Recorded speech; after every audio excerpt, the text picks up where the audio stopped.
my mind at work, would you still love me? Keep it 100, I'd rather you trust me than to. Rather you trust me than to love me. Keep it a whole 100, don't got you, I got nothing. Just love me.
Hello, we're in Philippines airport now. Arrival. So, just waiting for my sister, ate ko.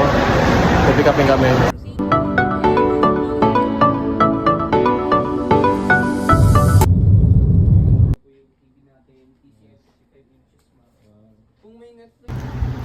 Hello guys! Guess what? I'm here in the Philippines. So tired. I only slept 2 hours because of the turbulence from LA to Korea, and then Korea to here. We were about waiting for 2 hours layover, but so happy. Nandito na ako sa Philippines, my home country, and my sister picked me up. Then we went to Chowking for late lunch. Then we're planning to have a dinner, maybe sa Vikings buffet with my sister and her family. So yep, it's been a while. I haven't spent time in my birthday here in the Philippines with them. So I'm excited. I miss the Filipino foods. Nandito sa Pilipinas. See? We have a small office there. I'm gonna use my GoPro, my vlogging. I need to charge it. So today, eat dinner, maybe go out with friends if they are available. Then tomorrow, go shopping. More fun in the Philippines. Talagang mag-enjoy ako dito. Me and my sister go to maybe Batangas or